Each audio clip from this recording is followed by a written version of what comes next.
Hey guys, welcome to A Little Help for Our Friends, the podcast for people with loved ones struggling with mental health. Today, we are going to do a topic that I think can sometimes have like a pejorative connotation, but so many of us do it kind of from a good place, and that is enabling. Enabling can look really different, I think, depending on what the disorder is and where it comes from. But Kimmy's actually been doing a training on this, so she's got a lot to share. It's also something that we've talked about at the VA in reference to spouses or loved ones of people with PTSD. So, Kibby, this is super relevant to Cool Mind. So tell us about what you've got going on and then explain to us what enabling is. Yeah, just for any of you who have loved ones with addiction or other kinds of mental health symptoms, and you kind of feel like you're stuck in negative cycles, like you don't really know how to help without making it worse. And maybe you are overextending yourself, you're burning out, and you want to change, but have a hard time figuring out how. Cool of Mind is we've been talking about it. It's been so great so far. I've really loved it. It's our community and support platform for people with mental health and addiction issues and their loved ones. So basically, what we're doing now is that we're learning how to set boundaries, how to identify boundaries, how to identify when we're enabling. We call it something else, but we'll get to that in a little bit. And then how to actually set boundaries that stick. So, for example, we're doing that now, and all of our community members are working together, sharing what struggles and patterns that they're stuck in, and we're all supporting each other and learning how to break free from those unhealthy habits. So if that sounds like something that you'd be interested in, just go to coolamind.com, KULAMIND.com, or the link in the show notes. Amazing. Well, how would you define enabling? Yeah, so I'm also, for background, I'm also doing a training right now on craft, community reinforcement and family training. Craft, yeah, that's right. Specifically for loved ones of people with addiction. And so we're really talking a lot about this. And the word enabling is so common, but it's pretty negative, as you were saying, because it makes it seem like it's kind of mixed in with the words codependent, or um, it kind of sounds like you're causing or helping your loved one be addicted. So it really has kind of like a blamey and judgy word, right? Like Yeah, well, I it's mean, your some people fault. do it. Some people do it on purpose to gain control, but the vast majority of people do it for well-intentioned reasons. Yeah, yeah. The other words for it in the OCD world is called accommodation, and in general, it just describes actions that loved ones take to maybe solve a problem in the short term or relieve distress, like make things easier in the short term, but actually make the addiction or other mental health symptoms more likely. Sometimes we also say that it makes enabling is doing an action that makes it easier for the loved one to drink or avoid something hard that actually maintains their disorder in the long run. So as you were saying, it's really coming from well-intentioned places, right? It's so easy from the outside to be like, don't help your loved one drink. That's crazy. Why would you do that? Right? That's a thing that's causing you and them pain. But in the moment, when you're with your husband and he is so drunk and so sick, and you're just like, oh my God, my kids are going to be upset. This is going to be a mess. He's going to hurt himself. So I'll just clean up after him. I'll take off his shoes. I'll put him into bed. And maybe I'll even call his boss in the morning and say that he's not feeling well. And I'll tell the kids, it's okay. This is not, daddy's just not feeling well. Right. So all of those kind of behaviors are just to try to make the situation better. But what it might actually do is, one, um, add some kind of reinforcement, and we'll talk about that, but add some kind of reward or good thing around the drinking behavior. And it also shields them from the consequences of their actions, right? Yeah, yeah. I mean, I've seen nailing come in a lot of different forms. So, like, with like when my sister was married, her husband like refused to remove the alcohol from the house and was like actively drinking around her, and that's a form of enabling. But on the other hand, I've had like I know a couple where they're both doctors, the same kind of doctor, and they work in the same hospital. And she would get wasted while on call, and he would have to take her call, meaning like when she was at home, not while she was at work. No. Um, well, yeah, yeah, yeah. And he would have to take her call. So technically, that's enabling Yeah. because it reinforces her ability to say, well, anytime I'm overwhelmed, I'll just get drunk because I know that my husband is capable of taking this over. Um, but it's hard to say that he's in the wrong because it's not like he wants her to lose her livelihood. They're married, you know? Or he doesn't want those patients to go without help, right? There's like so many Yeah. totally reasonable reasons why he would do that. Um, yeah, I enabled so much, and it really does. Let's actually shift the word to the word that we prefer, which is unintentionally reinforce. I know that's actually more of a mouthful, but Yeah. I think it takes enabling sounds so like you did it, and unintentionally reinforce is like I accidentally, you know, I don't know, made it easier or made it better, right? Um, I remember, oh, there's so many. Ugh, even I'm just like looking back on what I did, and it's like so shameful. One of the bigger ways I enabled my ex-husband was I completely shielded him from, I protected him from the consequences of not working. I mean, I blame myself a lot for it and got caught in the cycle. And it's crazy because if there, you might, it's a weird thing to feel like that you are making it easier for people to do the thing that hurts you the most or that you're most Mhm. frustrated with. So you're like, oh, it's my fault. I'm not my own worst enemy, but don't they have a choice, right? And I've talked about this before in previous episodes, but my ex-husband decided to stop working and find himself, but finding himself usually meant smoking weed in our basement for every single day and like dreaming about the things that he wants to do and then opening up tabs of job applications. And I know that because I'd be like, "Are you looking for a job?" He's like, "Yeah, I have so many tabs open." So I was like, "Oh, here you go, done." You might as well just accept the offers as they come in. But he would then get anxious and then he would smoke. And in normal life, a normal world, um, that wouldn't work, right? Like if he goes without a job for too long, he's not going to have a house, he's not going to have food, he's going to have to figure it out and go through the discomfort and anxiety of I have to apply for a job, it's not going to be great, go through all that hardship. And yet I was still paying the bills, right? I didn't kick him out. I was still paying our house bills. I mean, it was weird because it felt like I'm just paying for the house bills that I always did, and he just like moved Mhm. in and benefited for that. So it didn't feel like I was adding anything. I was just frustrated by his presence and how he was responding to it. But it was unintentionally reinforcing, right? It's like he felt the anxiety of, oh no, I have to look for a job and I, don't know where to start. I feel ashamed. I feel lost. Anxiety. Oh, phew, weed makes me feel better. And then I could go a couple more weeks like that and just pretend that, this is a future me problem. And there's no consequence, right? There's no, except the consequence was just me being upset, which is probably just wasn't as strong as His feeling anxiety. anxiety relief. Yeah. No.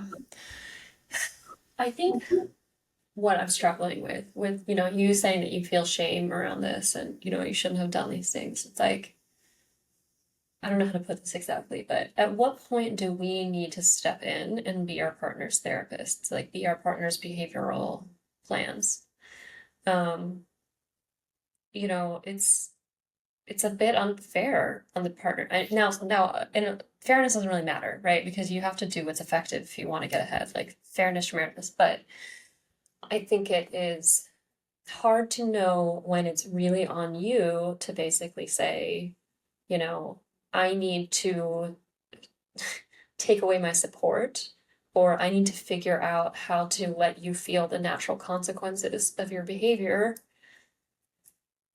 because you won't do it because caring about me and what I want isn't enough. Like, that's a hard choice to make. Yeah, I mean, I think that, I mean, this is what we're doing at Cool in Mind right now is identifying those when you're like, oh, okay, I'm at capacity. Because sometimes these patterns happen gradually and then suddenly you're stuck, right? And then suddenly Mm-hmm. you're like, oh my gosh, I think I'm even making it worse. And it is tough to then change, right? Is then it's tough to be like, wait a minute, I was okay paying your bills before and now I'm not, right? It's just like a Right. weird thing to introduce. And before I go further, and I just want to clarify for people who don't know, when we say reinforce, that basically means that a reinforcement is anything that makes a behavior more likely. And this is in humans, this is in animals, this is in all sorts of things. But it's like whatever is making the thing do something more in the future. It could be negative, positive reinforcement, which is a reward. Like they get money, they get treats, they get a good feeling, they get attention, they get, love, like that you get something good.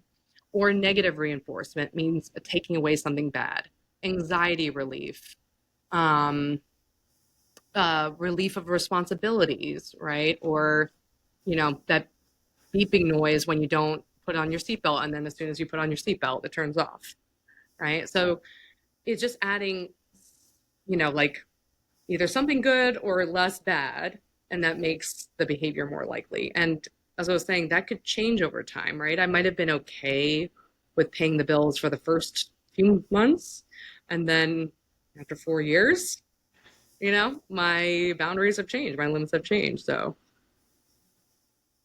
but I don't Yeah. know. I think I was in that position. I was desperate for someone else to come in and say, this is wrong. Um, I wanted, like, in my deepest fantasies, I wanted someone to recognize, like, me as a hero, like, oh, Kibby's doing this anyway, and you're taking advantage of it, or, you should make a different choice and get a job, right? So Mm-hmm. that's what I fantasize that someone would see, um, how I feel like I was enabling, and yet I felt powerless to break out of it, right? Well, I mean, it often confers a negative outcome in the short term on the partner who has to stop enabling. Hmm. I mean, like I mean, like in the example I gave about the two doctors, right? Like he's risking one half of his family's income there. A lot of times it's risking the wrath of your partner. It may be, you have to stop drinking yourself, or you have to change your social world and like the way that you've always operated because you don't want, your behavior to like enable your partners.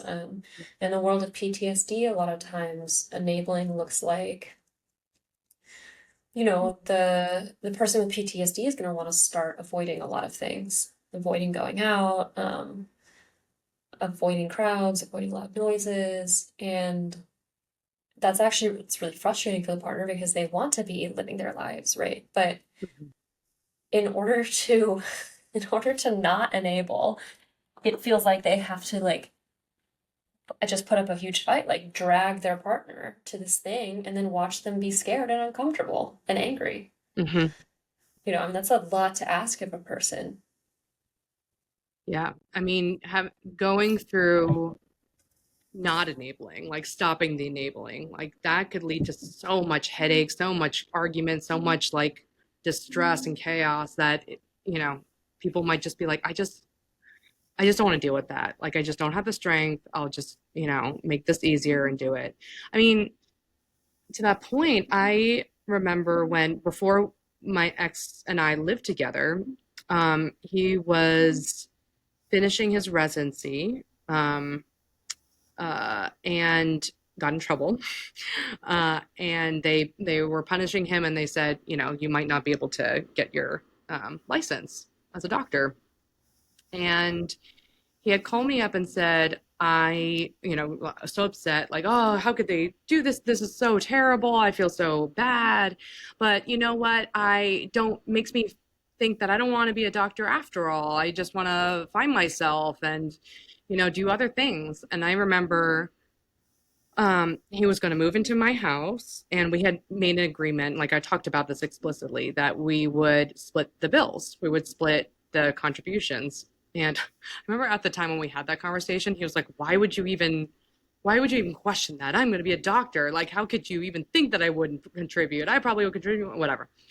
And then when he was like, I'm gonna leave medicine. I don't want to be a doctor. I'm gonna do something else. I was like, oh, okay, well, I like what are you gonna do for a job? Because you have to get a job when you come here, like, or you gotta, Yeah. carry your own weight. And he was like, how could you do this to me? No, have you not heard me? I need to figure it out. Don't pressure me to be a doctor. And I was like, okay, well then maybe we shouldn't move in together. And that caused so much fights that eventually I was like, okay, we can't move in together. We can't, I don't know if we could follow through this relationship. And he spent 3 days calling me, crying, screaming at me, being like, I can't believe you did this to me. You're abandoning me at the worst time. He was like, you're abusive, like just because I don't, not going to be a doctor, you're taking everything away. How can you do this? And I mean, I felt awful. Like I just felt, I was like, I felt so guilty. And I was like, you're right. He's right. Like what's the harm in letting him hang out and live with me while we can continue our relationship and he could figure himself out? Like what am I being a stickler for? God, I that guess I had a sucks. reason because yeah, because he moved in, didn't get a job for the better part of 4 years, and it drove me nuts when especially older people, but people were like, well, what do you expect? You didn't make him get a job. You let him stay at your house and let him move in without a job and without paying the bills. And I was like, okay, so I either, risk our relationship or get yelled at, so like it really feels like you're stuck between a rock and a hard place. Yeah. Yeah.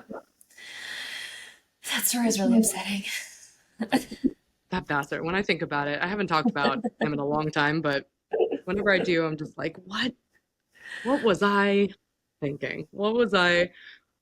And like I just, it, especially, I think it's this, when we talk in these vague terms of cases, examples, it's really easy to picture the alcoholic or the narcissist or whatever, whoever we talk about as this like terrible person, and we're like cowering in fear.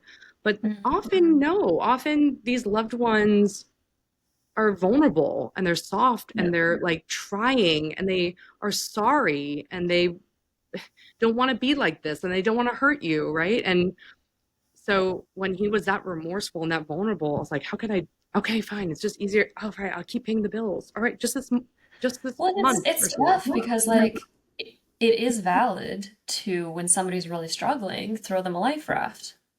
Like that makes sense. That's not always a bad idea. It's just if they, build a house on that life raft, then and like move in and decide to live there for 4 years, then it's a problem.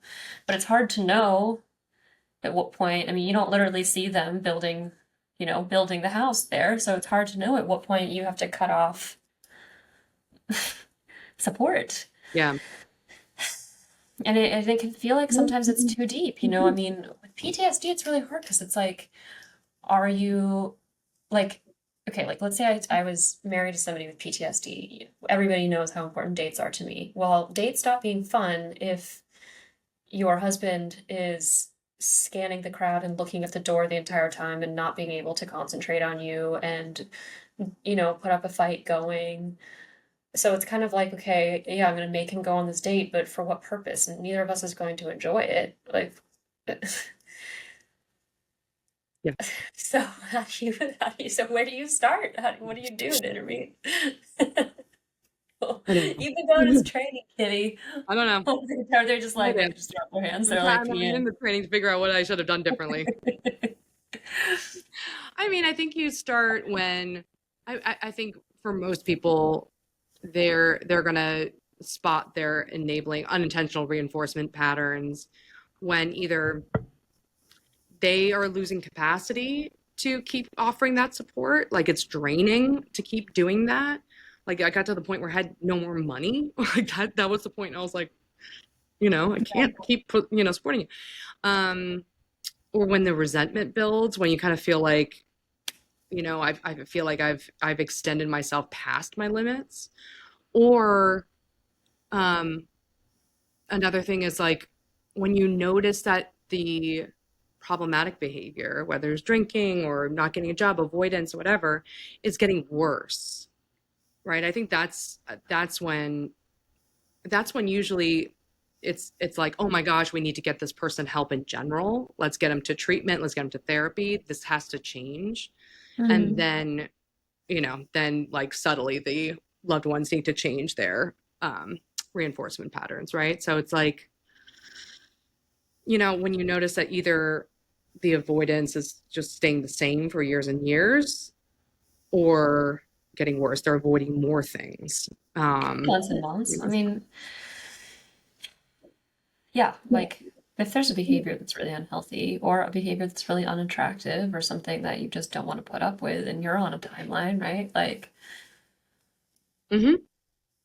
there's got to be some comfort in saying, I mean, I think it's tough, between saying, what am I going to have to accept of this behavior and what do I truly need to change? Um, Somebody with PTSD is probably never going to love a fireworks show. I'm going to combat PTSD person. Is that big of a deal? I don't know. So, it could be like, it could be a situation of saying, we need to work on some of this. I can Mm-hmm. have acceptance around some things.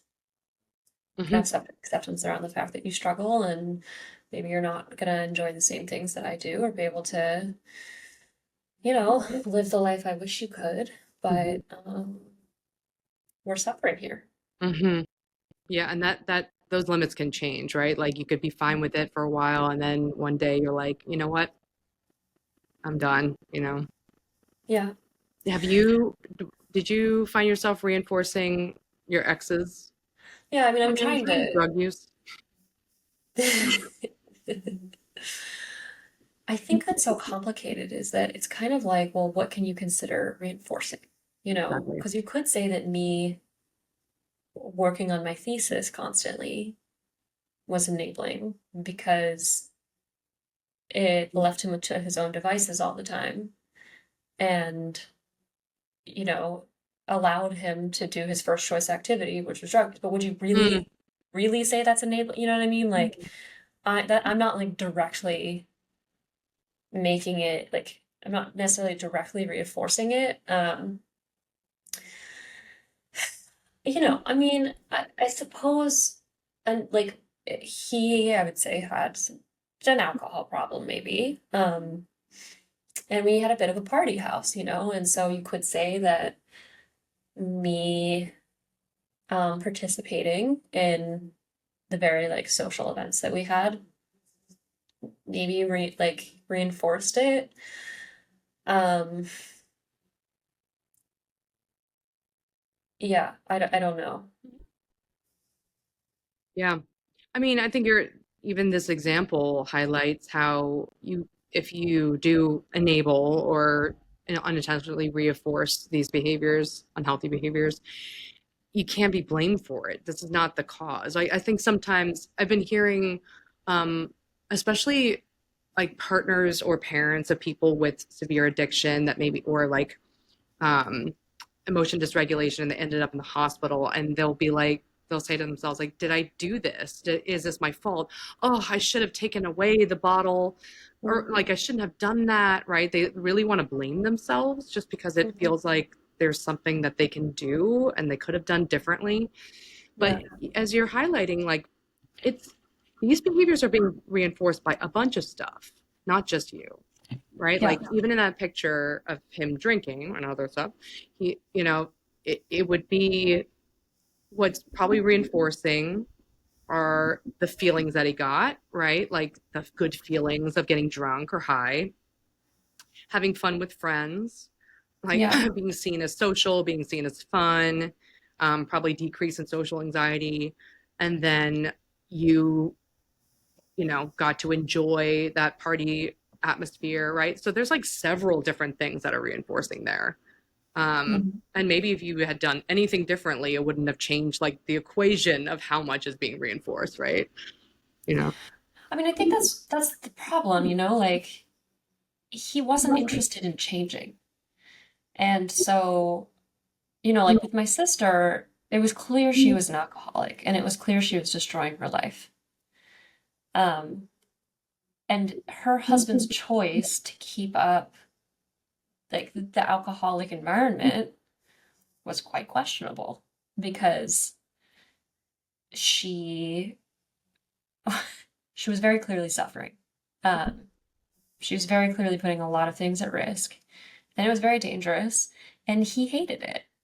Um, it's, with my ex, like he didn't really have an interest in changing, and it wasn't actually clear that there were massive consequences to the drinking, and so it can kind of be unclear when to say, I am going to tell you that you have a problem, and I'm going to change my behavior to no longer reinforce you when you're actually not interested in doing that, like I'm not saying that that's a wrong thing to do. It's just that's just another complication. Yeah. Yeah, and I think that's the tough part because we ideally would love for your preferences and your feelings to matter a lot, and sometimes they do, but sometimes they don't, and that's a really painful reality when you go up to your loved one, partner, whatever, and say, "Hey, you're getting high is like I would like you to stop. It's getting to be a problem. I'm really worried. Blah blah blah." And for that, it's kind of adding punishment. It's adding that negative, like I feel bad. I'm upset with you because you're doing Hmm. this. So they go, oh, okay. It would be nice if your feelings would be the thing that they go, you know what? I don't want her to be upset. I'm gonna stop this. Yeah, it would be nice. And I mean, I think Sometimes the it does. other like paradox is that sometimes you getting upset with them just drives them to the behavior more because now they feel negative and so they go for their avoidance. Call it substitute avoidance. They substitute their bad feelings with something that will remove the bad feelings, right? So, he drank a lot more when we fought, so it's not like expressing myself worked. Yeah. Yeah, and it might even be like a little bit of a rebellion too, like a little bit of a power, He right? is If getting I tell you no, I say, don't drink. Oh, well, if I stop drinking, like basically I'm just saying yes to whatever you want, right?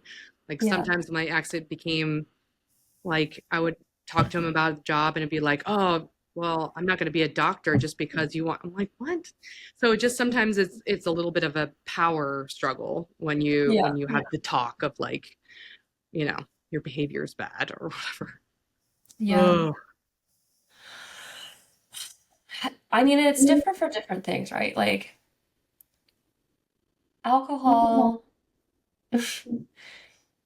if somebody is actually interested in changing, I think that conversation around enabling is different. So, like, with PTSD, I ran like a family group for a hot second. And cool. one of the things was talking about two spouses. And, in our case, they were all women because most veterans are men. So the spouses, we don't really think women. Um, and it was mainly talking about like how their spouses were going to want to avoid traumas. And one of the things we would suggest is having a talk with them about coping ahead. Like, look, I'm unwilling to let our lives shrink to the size of a pea because of your avoidance. And I know that, you're struggling with this too. So let's let's plan to go and do some of these things that we've been avoiding, but we don't have to like go in with our fingers crossed. We can go in with a plan, like what can we do if you get anxious? What can we do if there's a loud noise? Is there a signal you can give me that says that you're overwhelmed and you need to take a break? Is there a code word we can use when you really actually have to get out, like for real this time, Um, What kinds of skills can we use if the anxiety goes up? So all of like these things can be done, and it's a great approach. It's just that it entails cooperation Yeah. from the Yeah. partner. Yeah. Yeah, and until having to be on a team and being on the Mhm. same page with like um what you're describing as shaping. It's like we're doing a little. We're it's not all or nothing. It's not like I'm staying home forever or I'm going out to like concerts all the time, but it's like okay, can we try going to these places and then having ways that I could signal that I need to take a step back, right? So, Yeah. right? Or that's what I Mhm. got from that. It's like baby steps towards opening up Yeah. your life a little bit more. Yeah, I mean, if you're gonna think about pushing your kid in a pool, it Mhm. can be helpful to discuss it with them. Maybe not a child, but like if you're about to go into something terrifying, then it's usually going to feel better if you have somebody say like, okay, like let's talk about what it's going to be like when your Yeah, emotions get really big because they're going to. yeah, They're very likely to, and I'll jump in. It doesn't mean that you have to splash around in the pool drowning until you're dead, right? Like there are things that we can do. hmm Um, Addiction is just so hard because it's so it serves such a strong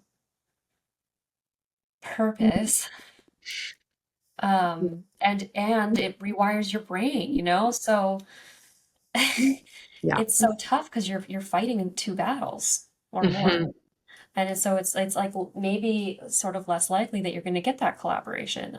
That's obviously many people who are addicted want to get better and will collaborate, but it's just it's an uphill battle. And I think especially in the stages where they're in that pre-contemplation mode, they're not really sure that they or want to admit that they have a problem or want to change. Then there's a lot of defensiveness and lying that comes up around it. Yeah.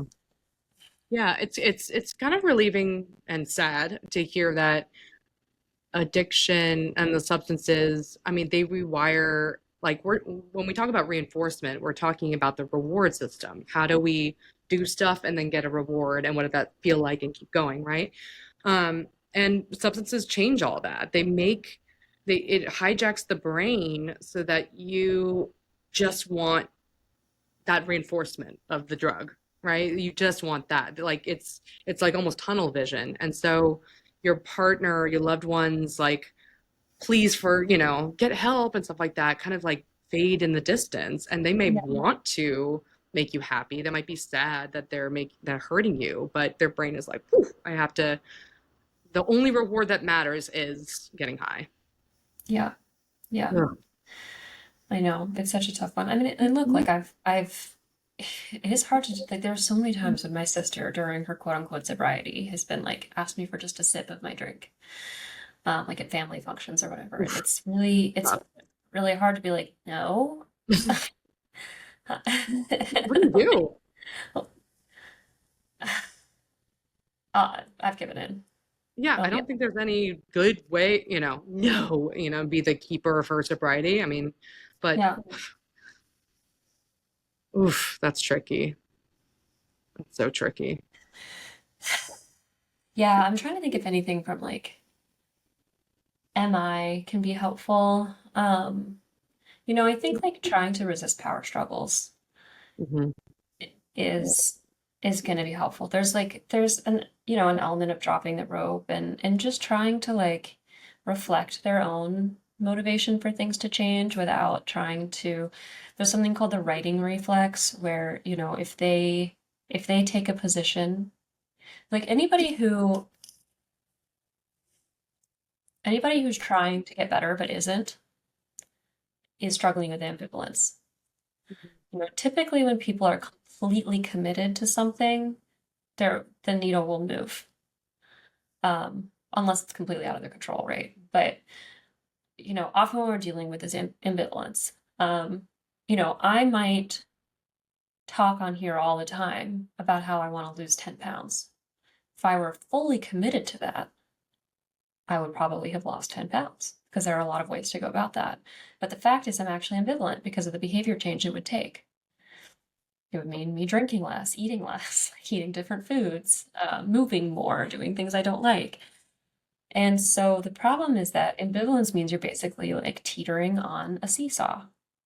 And if you, as the loved one, come in and step on one end of the seesaw by taking a certain position, especially a firm position, then they will run on over to the other side of the seesaw Mhm. because that maintains the ambivalence. We've Mhm. got both arguments being stated out loud. And I think that this is a problem that loved ones run into because they're like, well, I have to make, and sometimes you do have to make your position known, you do have to say, like, I need you to get sober. It's not even gonna work. But convincing them is usually going to backfire. To make them more stubborn on the other side. Yeah. Yeah. So instead, trying to have like an exploring mindset of, like, okay, well, what does alcohol do for you? Like what have you noticed about it? And they'll say some good things, but then, it might say some bad things too. And you can even say something like, well, how confident are you that you can change this? And if they're like, well, a little bit, but not really, you can even say like, well, okay, why didn't you say you're not at all confident? What makes you a little bit confident? Oftentimes what we want to say is like, why aren't you completely confident? And that's when they're going to start coming in with saying, well, because it's really hard and I don't know if I want to, and I'd have to make big changes I don't really want to make. But if you can actually say, well, why aren't you actually less confident? Then it gives them a chance to say, well, I've done hard things in the past and I've been able to go a few days without alcohol. And, so there are some like motivational interviewing techniques you can do, but generally, trying to like have a curious kind of like open stance for them to explore their ambivalence, but like, trying to help them give voice to their reasons for change is helpful, but it's kind of it takes like a lot of finesse. I mean, I'm not sure that I don't have it down as a therapist. Um, but at least avoiding certain traps can be helpful. Yeah. Yeah. That's hard for the loved one who has like, you know, skin in the game, right? It's like, as a therapist, it's a little easier to be like, why would you want to quit drinking? Why would you want to keep drinking? But for the wife who's like, everything is bad when you drink, it's a little harder to be that, neutral. But Hmm. even when you just said, what are the reasons for changing? That is something that changing enabling or reinforcement patterns might do. I think that when you're a loved one, you of someone with we keep talking about addiction, and we can talk about that this applies across the mental illnesses. But if you're a loved one and go, well, I'm gonna have to just wait till they hit rock bottom, right? That's like kind of the old method of like, you know, take away your help, take away support, let them fall, right? Let them feel how bad things are. And then that would make them want to change. And it's true. The reason why people change, either get therapy or quit substances or whatever, is because that the cons outweigh the pluses, right? It's no longer being reinforced as strongly, right? Because it's costing so much, right? Hmm. You might get a little high, but then your whole life is a mess, right? And especially when that person is sacrificing the things that really matter to them, which is infuriating for a loved one. Because if I'm like, I really want a supportive partner who contributes to the bills, like that matters to me, not to him. Like he cared about other things, right? Which Hmm. is why we broke up. But um, it he just what would have tip the scales into motivating him or anyone else, it would be if he was like, oh, the things that I love to do, I couldn't do, right? Like sometimes, the thing that would get through to him was he hid from his friends a lot. He like literally didn't see them, didn't tell them what's going on, and withdrew. And he was a very social guy. So sacrificing his connection to the community, his friends was really hard. Hmm. Um, and that was way more motivating than like me being mad, right? So I think when we're talking about like, having a conversation of what are your reasons for changing, you can add to that feeling to that by, you don't have to let them do rock bottom, right? You don't have to like take away everything until it's dangerous, but you could Mm, take away some of the good stuff that you unintentionally add to the yeah. problematic behavior, right? Like walking away or taking a time out, or um, I know that we in craft are learning how to like figuring out what to change, what reinforcers to change, adding reinforcement to healthy behaviors when they're sober or healthy, and then withdrawing or taking time out from reinforcing unhealthy behaviors. For example, like just adding compliments, acknowledging their efforts, spending quality time with them, doing something that they love, right? Like easy, cheap, fun things that you can do that you can add in right away. You see them come, you know, come home from their night out with their friends sober. Well, then you can lean into, oh my God, I really recognize how hard that must have been for you. Was it fun? Let's, what would you like to do now? What would you like to do with me? You want to have dinner, right? And if they come home drunk, you'd be like, oh, I say that this is not a good time to talk. So I'm gonna eat my dinner somewhere else, and I'll see you tomorrow. Right. That's what in the craft program that would look like shifting those reinforcers to the healthy behaviors that when they're sober or whatever you want. Yeah.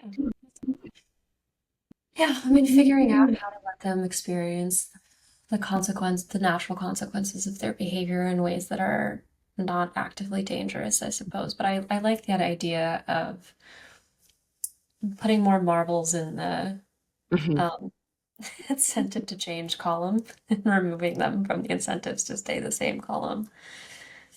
Yeah, I Like, think of it like this with reinforcement or enabling, where if we're like, oh, did we make them drink or not drink? How much power and control do we have? It's like I said this in the client community. I said, um, let's say you're walking with your loved one, you're hiking in a forest for some reason, and you really want them to go left. You think the going right is really dangerous. So I'm going to clear the path. I'm going to chop down the trees and remove the rocks, maybe pave the way, maybe like look at that nice view. And then I say, hey, I think that the left path is like really nice. Um, and then you let them choose. You let them go left or right. Well, I'm making it easier. I'm reinforcing the left, but they have a hmm choice, right? They hmm might think that the right has so many cool things over there that's going to totally outweigh your nice paved road. And you might be like, wait, but you're going to get hurt in the right side, right? And they could choose. They could choose if they like your lovely path or they could choose the right path, the right Yeah. right, not the The, correct one, the right one. But that's how I think about it, is like making the path a little nicer on the side that you want them to go. yeah. Yeah. Oh God. I mean, I also just part of me is like, if you don't want to do this, then that's okay too, Yeah. Because one of the natural consequences of their behavior might be losing you, and that sucks. Yeah. I we talk about how don't throw around ultimatums. I mean, the important part of all this reinforcing, like let's say you take away the reinforcer on the unhealthy behavior, add it to the healthy behavior. Mm-hmm. And that's like a boundary, or that's you just like changing your behavior. The important part is to be really consistent, right? Like reinforce the good stuff consistently. Don't reinforce the bad stuff consistently. Yeah. But people don't always follow through, right? And they go, "I'm going to leave you. If we're done, if this is going to happen, we're done." Oops. And I did that unless many. it's real, unless you're saying like from a real, like I'm going to let you know that this is unsustainable. If this keeps going on, I'm going to have to, take space, or like I'm going to have to leave. Yeah. That's different than using the ultimatum Eve to like control their behavior out of fear, right? So It's so tough because I did that so many times. I mean, in multiple yeah, relationships, and it's tough because as soon as you threaten to leave but don't, then they actually get reinforced to keep doing the stuff that they're doing because they've learned that you're not serious. But the thing is, you actually might be pretty fucking serious. And it's just that they were able to reel you back in that one time. And so then, like in my case, I made that threat many times and I meant it, but the more times I didn't go through with it, he was like, well, she doesn't really mean it. Yeah. Until one day, he called the wrong bluff. Yeah, I've been there too.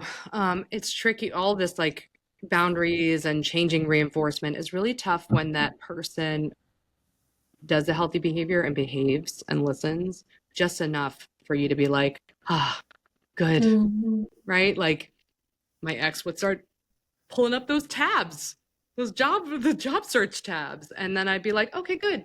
And then we go back. I'd still pay for things because I'm like, okay, we're on the way out of this hole, right? But then, and for you, there might be an apology, there might be a makeup, there might be some closeness, right? And then you might be like, oh, okay, good.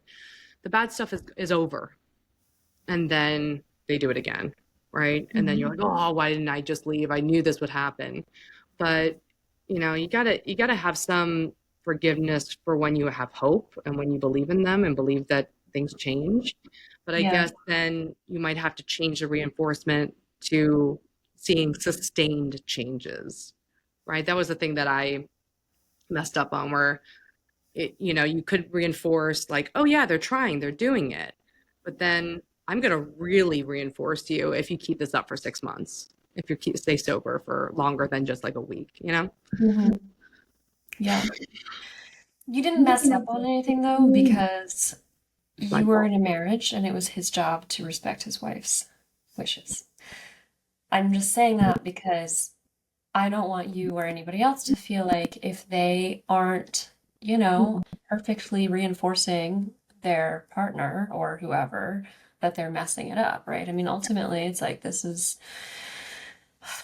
we do what we can, and if we want to put in the work to try to change their behavior, then like we try and we give it an effort, but it's not our disease, it's not our disorder. And they have to be the one who wants it enough. And all we can do is try to make them want it a little bit more through sneaky means, I guess. Yeah, I also have been thinking about this more with it comes up with addiction, but it's also when someone's depressed or avoidant in general. There seems to be, like, talking to all these loved ones through Cool of Mind, there seems to be this feeling of like, my loved one with an illness is like a baby, like hasn't grown up, right? There's something quite reinforcing to being completely incapacitated, to be completely drunk, to be completely so depressed you can't get out of bed. And the loved one takes on like a parental caretaker role, right? Mhm. And so everyone's upset. Like even the person with the illness is like embarrassed that they're living with their mom's house, or not getting up and getting a job. However, the the the urge to be taken care of like a baby might be so strong, especially when like you're going through something hard, that could just be reinforcing, right? Even if you're arguing and upset, it still kind of feels like you're being like sometimes like there's so much psychoanalysis that could be done, like drinking a bottle. You know what I mean? Like you're drinking. And to the Mhm. point where you're being taken care of by a mommy, right? There's something so reinforcing about like being mommied. Well, I think that's why sometimes enabling can actually be a devious and insidious behavior that is done on purpose. I've seen multiple men take advantage of my sister in this way, like, Mm, making her more vulnerable, mhm. setting her up to be more vulnerable because when she's more vulnerable, they have more power. Yeah. And that's extremely scary to watch.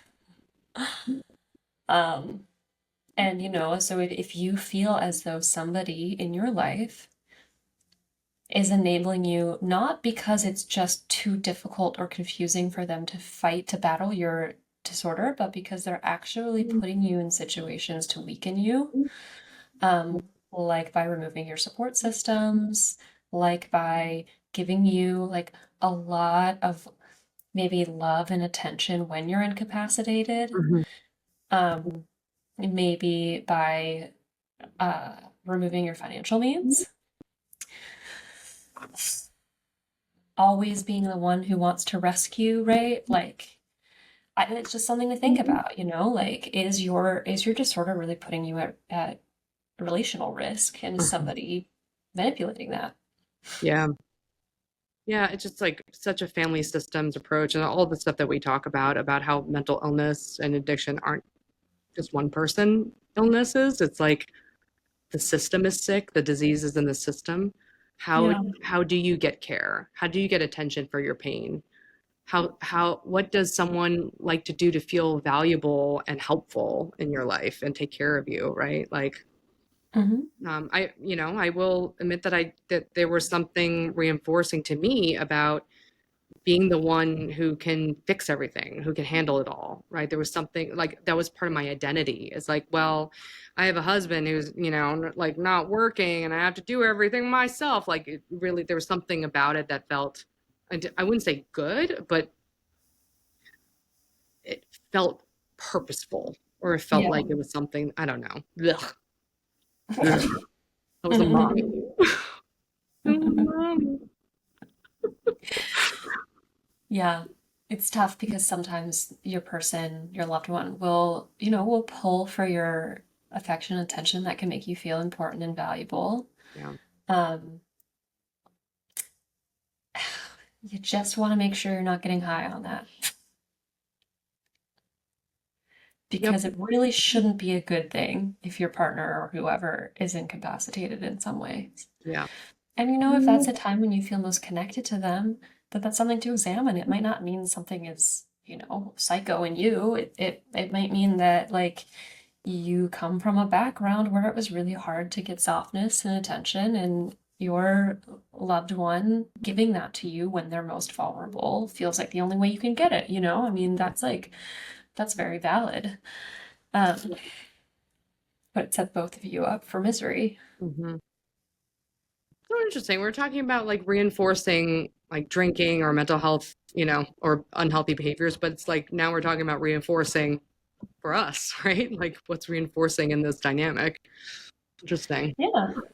Well, I mean, because I think because we've talked about, I mean, enabling is such a wide Yeah. behavioral, paradigm or whatever. Like it can include so many just benign things, but sometimes it is on purpose, and sometimes it's not necessarily on purpose, but it is clearly problematic. Hmm.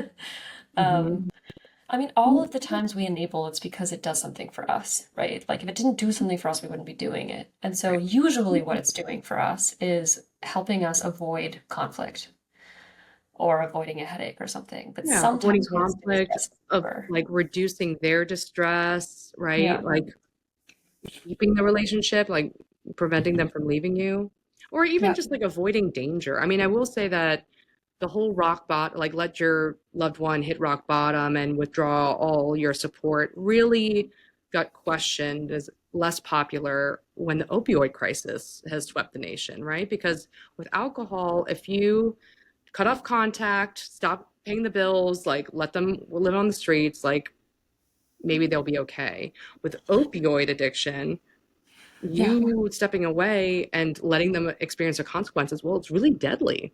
Yeah. I mean, I think it So, is all addiction. I mean, how many rock bottoms has my sister hit at this point? She lost her marriage, she lost her kids, she lost her right. job, she lost her medical license.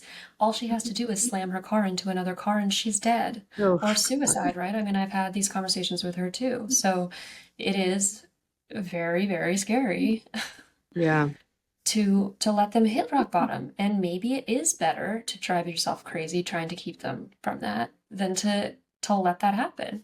yeah, I'm not gonna make a call on that, like, yeah. In craft, they say, if it's really going to risk their safety or your safety, don't do it. mhm. Try changing other ways of reinforcing, like adding more good stuff to when they're sober.